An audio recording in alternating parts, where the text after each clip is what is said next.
Hi, I'm Brendia Miller, just a girl who feels like she barely survived from being 18 to 29, from an abusive marriage to divorce, pregnant with my sweet girl to the mom of an angel, and this was all before I was even 20. Since then, I married the high school sweetheart, had a sweet boy, wrote a few books, blogs, and in 9 years, 3 states, 4 cities, 13 homes, 2 hotels, 1 angel girl, 1 sweet boy, a bunch of jobs, and an insane amount of love and laughter. Here I am, 30 years old, talking to you, sharing my wisdom from the infinite lessons I have learned while still learning to navigate around the things that I haven't. Come along and navigate with me. There is room here for your joy, your grief, your hormones, your emotions, your friendships, relationships, heartbreak, and all of the other things that come along with being in your 30s. Hey 30-something gang, welcome back to the In Your 30s podcast. If you're new here, welcome. I'm your host, Brendia Miller, and today I'm excited to dive into a heartwarming topic that I think many of us start thinking about as the holiday season approaches. I know for me, I've been thinking about it since about August because for our family, we have endless birthdays in August, and then we have some birthdays and anniversaries in September. Then we have the holidays, October, November, and December. January, if you count New Year's. And then also you have Valentine's Day. So from August to February, our family's very busy. And I really start thinking about our holiday season pretty early. But if you are normal and you actually get to relax until about October and November, you've probably started thinking about creating holiday traditions. I think about it every single year, and I struggle with creating traditions so bad just because our life we've been moving basically every year almost. We've moved except for the last couple years. And then on top of that, we just have so much going on through the holidays. Like, it's always so busy and it's hard to create traditions. And it's funny because my family has always had traditions throughout the holidays. But of course, as you get older, maybe it's just me, maybe not, but they kind of start to dwindle down. People don't show up as much and people really don't make time for that stuff as much. So it's definitely hard, I think, as we move through our 30s, especially when we have like young families, to really try on traditions and see what works and what fits for us. I think many of us honestly can agree with the fact that the holidays no longer look like they used to. And honestly, in my opinion, the magic and the nostalgia of Christmas and just everything about it that used to make it so intriguing and so exciting as a kid just fades as you become an adult. And then once those traditions die, all you have are the memories. And I feel like a lot of the younger generations are living in a world where traditions aren't as common, or they're not as celebrated as traditions. It's just, it's something we do. But people don't celebrate it. And it's becoming more and more common, I feel like, throughout generations. The biggest problem with this, though, is that traditions play vital roles in our lives. They offer a sense of belonging. They offer a sense of continuity. They help us anchor ourselves because we all know that the world is constantly changing and things are constantly evolving and collapsing, depending on where you stand on things. But it offers us an anchor. And studies have shown that engaging in family traditions can increase feelings of stability and security for children. It can enhance their emotional well-being. And in fact, research published in the Journal of Family Psychology found that families who actively maintain traditions are likely to foster a greater sense of family identity and closeness. And this is actually something that I found very, very fascinating because when Lucas was younger, he started saying this thing, and he will tell people, my family, when he's talking about me and my husband together, and he'll say, my family told me I can't go. My family told me and it's so funny because I never thought about how we had fostered that sense of family with him, because we always have game nights. We always have Lucas days. We have a lot of traditions that we do throughout the year that really bring us closer, and you can feel it, but it's so funny to see it actually like play out. Now you may be wondering, what if I'm single? What if, me and my husband just don't have kids? What could we even do traditionally? And don't worry, there's still a world of opportunity for you to create traditions that bring joy and connection, and perhaps even a sense of legacy that you could carry into future generations if you and your spouse so chose to have kids. But you can create traditions with your friend groups, and you don't have to have kids to have an anchor in this world.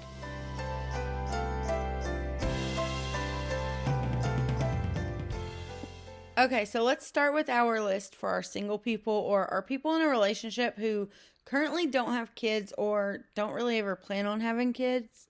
And let's talk about the ways that you can truly create meaningful holiday traditions. Because, like I said, this is so important for everyone. It's important for every person, every age group, every gender, every relationship status even. It's something very important because it keeps us grounded and it keeps us anchored. And we talked about the benefits it can have for kids, but understand that for single people, it can have such a benefit in fostering the relationships around you. Because let's face it, if you are single and you do not have strong, valuable, loyal, loving, true friendships around you, it's quite possible you're going to be very lonely. And with that loneliness, it makes it hard to not fall into the societal pressure to end up in a relationship and married. And next thing you know, you feel like you might have settled. And you may realize that you were even probably happier by yourself, because it happens. It happens every day. So creating traditions when you're single is so important, and it's just as valuable, I feel like, as creating them in a family, because it fosters such a strong sense of self, and it fosters a strong sense of community and contentness in your life as it is, and the relationships that you already have. And I just think that is so absolutely important. So one of the ways that you can really do this is by creating holiday rituals. And I'll be honest with you, when I started writing this episode, I started thinking and I was like, oh shoot, we already have holiday rituals that I never even thought about. And you probably do too if you think hard enough. Like, one of ours is popcorn balls during Halloween and no bakes during November and Christmas.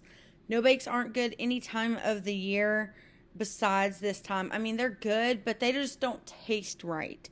They don't have the vibe that they have during November and Christmas. And so for us, that is a holiday ritual in our family. Without that, it would be a weird holiday, to be honest. And these rituals do not have to be something super extravagant and complicated. It could be something as simple as a specific meal or dessert that you like cooking, just like our no bakes. It could be something like a movie marathon or your favorite holiday films. Maybe even just a cozy holiday themed book, something you read every single year. For instance, you might even host something like a little movie night where all your friends come over, do a little theme menu. Maybe everyone picks a color and brings snacks that color. That's a thing. And you just have people over and enjoy their company. You do this every year. And you can do it different ways every year, but the gist is the same. And there's something so important about having these rituals, because the holiday seasons can be traumatic, and it can be hard, and it can be hectic, and it can be chaotic. It can be a lot of things, actually. And the thing about it is, this can give you this sense of peace and this sense of moment to just Wash everything out of your mind. Something to look forward to every single year during a season that you know you're going to have a lot of things on your plate. You know, we look at a holiday season as adults, and I think a lot of the times we do see the stress of it instead of the joy, and it dampers the holiday season. But when you have holiday rituals and you know every single year you get to read this book that you just love so much, or every single year you and your friends get together and you have a movie night and you just relax and you let all your problems fade for about 6 hours and you just enjoy the people that you love, it gives you joy. It gives you part of the magic back. And as adults, we have most definitely lost the holiday magic. At least I know I have. Another thing you could do is do an annual Friendsgiving or an annual Christmas dinner. If you have a circle of friends, consider starting an annual Friendsgiving or Christmas dinner and just celebrate the holiday season with the people who feel like family. A lot of the times when you're single, your friends do often become your family. And honestly, I'll say as an adult in general, if you have friends as an adult, they do feel like your family as you get older and you kind of have different views and do things differently and see things different ways than your actual family. And you don't have to put it all on you every single year. You can do it differently each year. You can rotate hosts or try different themes. You could do a potluck. You know, just allow every person to contribute so that it's not overwhelming and becomes a stressor. And it's still something that you can look forward to and enjoy with the people that you love. During the holiday season, I think it is especially important to help and volunteer and donate because the holiday season is just a financial stressor on everyone, on literally everyone. And this does not exclude charities that are truly helping or, you know, systems put in place that are meant to help people who need it. So one really good thing to do during the holiday seasons and a way that can truly build some deep roots within your friend group, your community, or just honestly give you some self-insight and just clarify some things for you and just open your mind a little and open your eyes a little and maybe even open your heart a little. Volunteering as a group or signing yourself up. Most charities, homeless shelters, etc. need volunteers during the holiday season especially. And it can be a great way to create a tradition of giving back during the holidays. You can find a cause that you're passionate about or find something local that is just understaffed and volunteer together, volunteer by yourself. And this experience can just bring such a positive impact to not only your community, but yourself, your friend group. And it's just something so beautiful. There's something so beautiful about helping other people without expectation in return and without judgment. And when you see that in people that you already love, it definitely creates a deeper connection. You know, it's kind of the same thing as when a mom says there's nothing hotter than her husband being a dad. Like, kind of the same thing, but obviously not in a really sexual, romantic way. Just in general, it can make you have a deeper appreciation for the heart that your friends carry and the strengths that they hold when you see them in a situation where they can offer those gifts to other people.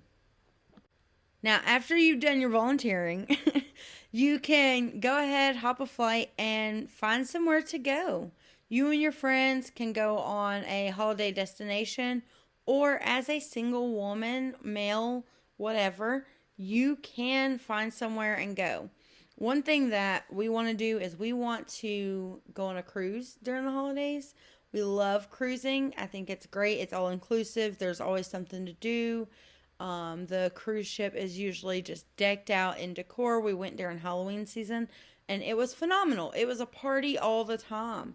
And we had the best Halloween we've ever had. So, if traveling is something that you enjoy, consider setting a tradition of visiting a new place during the holiday season. You know, whether it's a weekend getaway or a nearby town, holiday themed trip to a new city, experiencing different cultures and just different parts of the world can bring a fresh perspective on holiday spirit. And let's be honest, whether you travel by yourself or you travel in a group, it really creates lasting memories as well.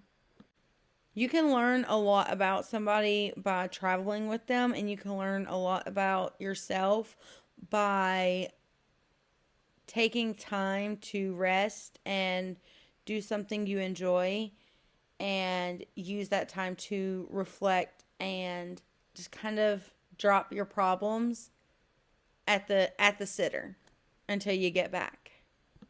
Speaking of reflect, you can also start a gratitude journal. Maybe that's more in your budget.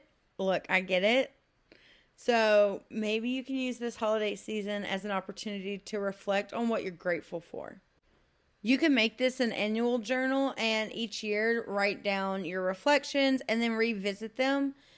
You can do this with your friends or by yourself or with your partner.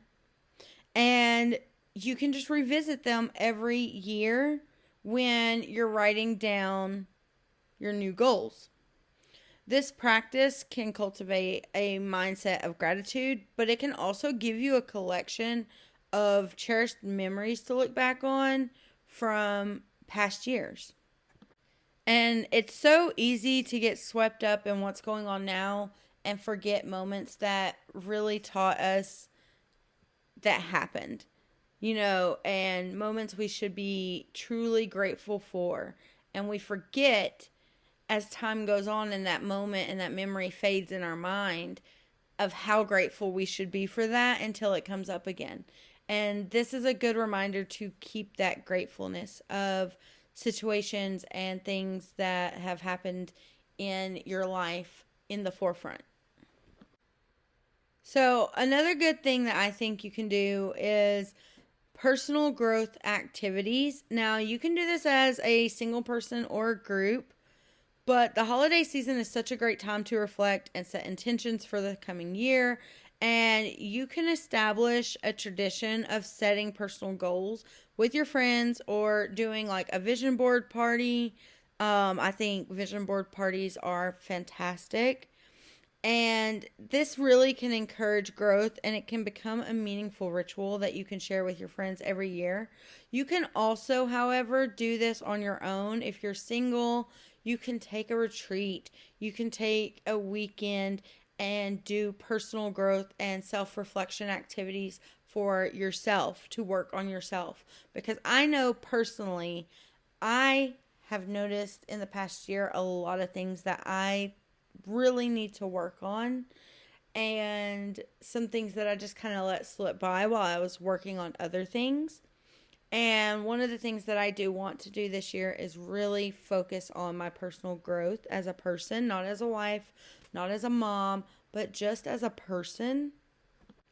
So I will this winter and this holiday season be incorporating personal growth activities into my life and my day and my schedule because I need to work on me. And I think we all basically can work on us, and it can be a very beautiful and meaningful thing. And the thing about it is, so I took the 1K one day class with Nicole Walters. I went through her whole program. It was amazing. She's phenomenal. She's such a light. She's the same person on Facebook that she is, in the videos and the chats, and like she's great. And one thing that I loved was her and her friends get together. I think it's a couple times a year, and there's like 4 or 5 of them, and they go on a vacation and they enjoy a vacation together. But during their vacation, they sit together and they help each other grow personally and within their businesses. And they will do like activities and brainstorm and talk and discuss and run numbers, and they will do all these things to help each other grow as people and as business owners. And I thought that was the most beautiful thing in the entire world. But you can do that during the holiday season. A 3-day holidays girls trip, and one of those days you're working on personal growth, or one of those days you're working on business growth, or you're splitting each of the days into different ways to grow, and you're enjoying the company of the people that matter to you while you do it, and creating memories and traditions, and you're just accomplishing so much with such a little simple thought, just a simple thought to do this. And it doesn't have to be extravagant, it doesn't have to be grand, it doesn't have to be jet setting across the country or the world, but it can be as simple as getting a hotel in a nearby really nice hotel, splitting it, and or driving to the beach and getting a hotel during the off season. Something simple, something easy, but something that can have such an impact on each other or yourself. Now look, don't shoot the messenger, but creating a holiday playlist is a really great way to have tradition. And I know, I get it. There is so much holiday music during November and December, and it's on the radios, and it's in the stores, and it's overwhelming, and you're tired of hearing jingle bells, and you don't care what Frosty's doing, and quite honestly, you don't care if they even get to Grandma's house. I get it. I feel it sometimes. There's times where I have to turn the radio off, and I'm like, oh, thank you, God, for the silence. Because honestly, my brain is about to explode. Look, I understand. But hear me out. You can create your own holiday playlist, and it doesn't have to necessarily be holiday music. It can be music that just evokes emotion, or even just music that was on in the background of a memory. Of course, you can add holiday music to it, but instead of going through Spotify and clicking add to playlist, all of the songs, only add the songs that actually evoke emotions and memories. Curate the playlist to capture your favorites and only add to it what you want to add to it each year. Play it during your celebrations, and it can honestly just become something so beautifully nostalgic for all of your holiday gatherings that it's something you do every single year. Every single year during your family Christmas party, you play this playlist. Obviously, I'm not saying play it every day and all day. I'm definitely not saying that. That's the easiest way to get burnt out on holiday music, just to be quite honest. But playing it during special moments, or maybe, even honestly, if you just like to take a bubble bath and candles and all of this stuff, and you're playing holiday music in the background that makes you think of people you love, that's fine too. It doesn't have to be played at an event, but just play it when your heart calls for it, and don't overplay it. And it can be something very powerful and not something severely obnoxious that you never want to hear again. I mean, it's up to you. I get it. I know how people are about holiday music. I'm aware. But it's still a great tradition to add a little spice, basically, to the moments in your life.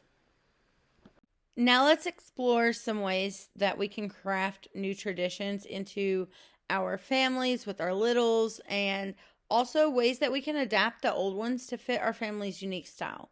Because I don't know about you, but this is a very different world than it was when I was growing up. And traditions, unfortunately, don't fit in our life the same way.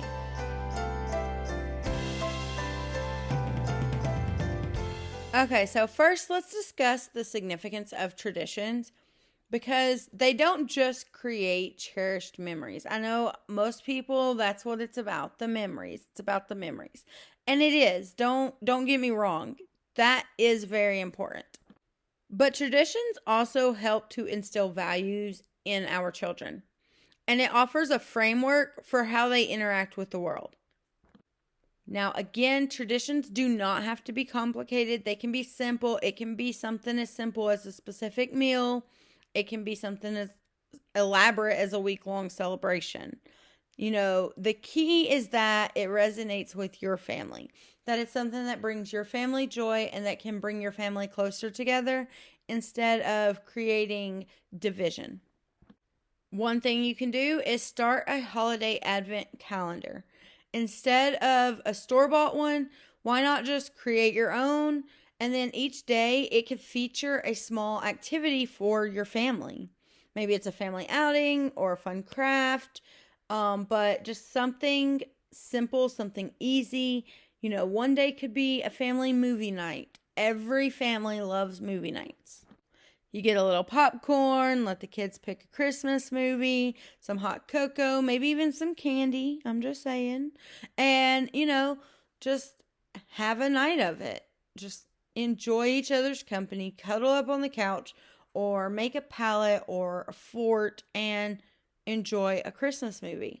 You could do something where you do like a baking day, where you all get together and you make cookies and pies and treats. And if you don't want to eat all of them, you can donate them. You can drop them off at businesses, homeless shelters, just wherever people are during the holidays. Most people will take a treat. And it's a really good way to bond with your kids and your family. My mom used to do this with us, and one time we baked I think it was 6 dozen cookies or something ridiculous. It was so insane. And I honestly don't remember what happened with any of those cookies. But we baked so many cookies and we just had fun. And she has pictures of it and we just had a blast. And we'll never forget it. And according to the research from the University of Michigan, families who participate in shared activities report higher levels of happiness and well-being. So a simple calendar or simple baking day or simple movie day or whatever can be an effective way to foster family togetherness. It doesn't have to be too much. Another good way to foster family togetherness is to do holiday crafts together. So this could be something as simple as making a homemade garland, or this could be making homemade ornaments. There's salt dough ornaments. There's all kinds of different ways that you can do crafts during the holiday season. It can also be as simple as just decorating the house together.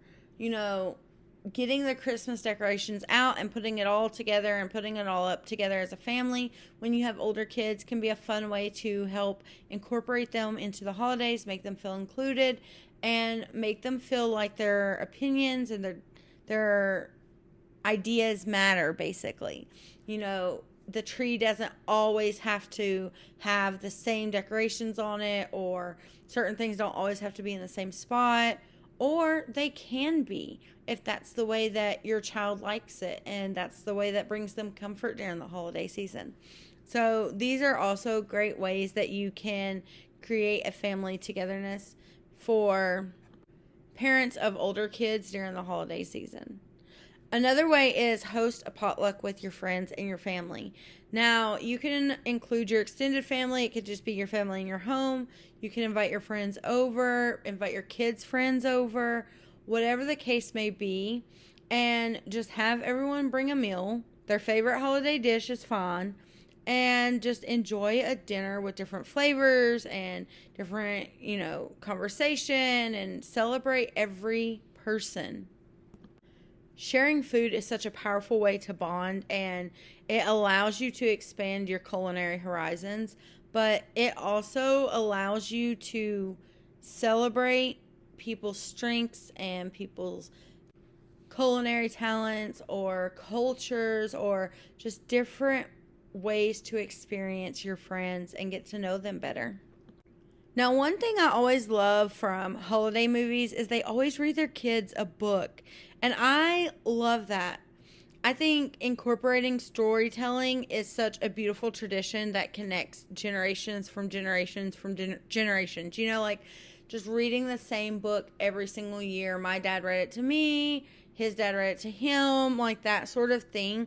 Just, it gives your family this deep rooted connection, I feel like. So set aside a time during your holiday gatherings for family members to share stories from the past, or even read their favorite like holiday books. Maybe Twas the Night Before Christmas. But sharing these tales can be a very significant moment, and it can foster family togetherness and connection, and it really can make younger members feel like they're connected and they're linked to their heritage and their, full family tree, not just mom and dad and people in their home, but, their grandmother and their great grandmother and their aunts and their uncles and their cousins. And there's just something so beautiful about sitting down and sharing either a book or a story, a holiday experience, a holiday memory with family and friends. It really is that deep. It just really is. We moved back almost a year ago to Tennessee because my grandmother's real sick, and one of my favorite things about her is her stories, and I can tell you all of her stories frontwards and backwards because I've heard them my whole life, but I'll never turn the opportunity down to hear them again. And there's just something so special about it. Some of these may be old traditions to you, but they may be new traditions to others. So, now that we've explored the ways to create these new traditions or to be mindful about the ways that we spend our holiday season with our family and our friends, let's discuss adapting old ones, because life is constantly changing, and sometimes that means our traditions are too.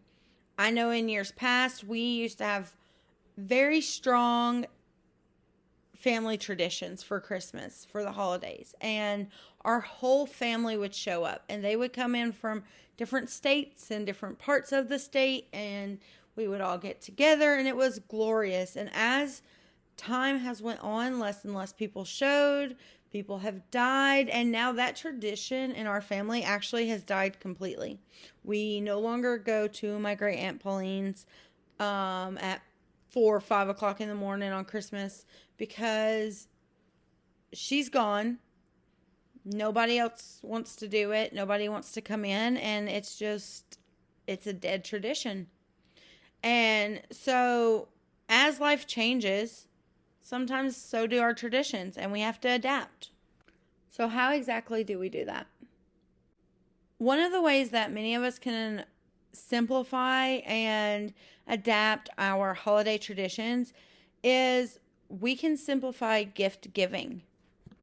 Because let's face it, most of us have a tradition of holiday shopping, and it can become increasingly overwhelming, especially as your family is growing, as your friend groups are growing, your extended family, even your nieces and your nephews and your sister and your brother-in-law and your cousins, and all of these things can create a very overwhelming situation, which takes the fun out of the tradition.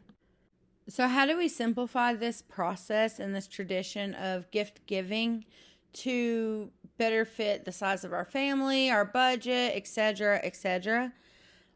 One way that you can do it is a Secret Santa. Now, I've suggested this to my family. They don't love the idea. So it's a no-go for us. But if your family's up for it, go for it. My husband's side of the family, like his dad's side, they normally only do gifts for the kids. And we really, really love that. We never have to worry about getting gifts. We never have to worry about buying gifts. We just would go to my husband's grandmother's house and they would have gifts for the kids. The kids would open their gifts and then we would have dinner, and it was great. I personally love the idea of not having to get adults gifts. We're all adults. If you have adults that live in your house, that's one thing. But extended family adults, I don't see why it's required. However, you have to do what works for your family, your situation. And of course, everyone has to be on the same page. Now, one tradition that can also get very overwhelming very quickly is the holiday activities tradition. This is the tradition of shoving as many holiday activities as you can into this little 2-month span, and even shorter spans when you think about the fact that some activities are only through certain dates. So if you're feeling overwhelmed by holiday preparations and there's just so much to do, one thing can be sitting down and prioritizing what is important. There are certain things that we do every year. We want to continue to do those. We always go ice skating. We always go see Santa. We always do this. We always do that. Make a list of those priorities and then make a list of new things that you want to do. If that list is overwhelming, cut it down. Maybe one week, one person gets to pick a new activity. The next week, someone else gets to pick a new activity. Whatever the case may be. And don't fail to give yourself time to rest in between all of it, because we have 6 million things going on. Like, let's get real. We cannot do all of the Christmas activities and all of the motherhood stuff and all of the church stuff and all of the school stuff and all of the work stuff and all. We can't do it all. So give yourself time to rest, because honestly, you could just pass out from exhaustion during a holiday season when you got kids and activities and church and work and school and, all the problems that come up, all the chaos and gift buying, gift giving, all the things that can quickly become too much for your body to handle. And then also write down your plans. Get a little calendar, get a little planner. If you have a family command center, put it on the calendar there. And that way everyone knows where to find the plans for that day or that activity. If they want to know when something's coming up, what time, that way they can work around it. That way it's there for everybody to be on the same page. You can also just sync your calendars on your phone. This is something really easy, really simple, I feel like. But it's something that's very much overlooked every single holiday season by mom and dad, who's busy with all the kids' activities and all their activities and the family activities and just making sure that the schedule is laid out. Rest can be overlooked so easily. So make sure that when you're doing all your planning and you're doing all your activity prioritizing and you're making your list and you're getting all the family input, you also account for some time and some days to catch up on sleep, to rest, to get the mundane tasks of everyday life like laundry and dishes done so that they don't become overwhelming and piled up. Just give yourself time to do what you need to do on a regular basis and for your body's best interest.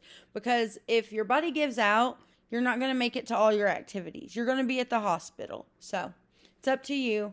But personally, I like to schedule in a little bit of rest time, a little bit of downtime, a little bit of, even if we go on a family holiday vacation, in the middle of your vacation, go back to your room and take a nap, or have a day where you're just walking around, just looking, just shopping, just doing something so simple that doesn't require a lot of your energy. That way you can relax, you can rest, and you can put your energy where you need it to be throughout the season.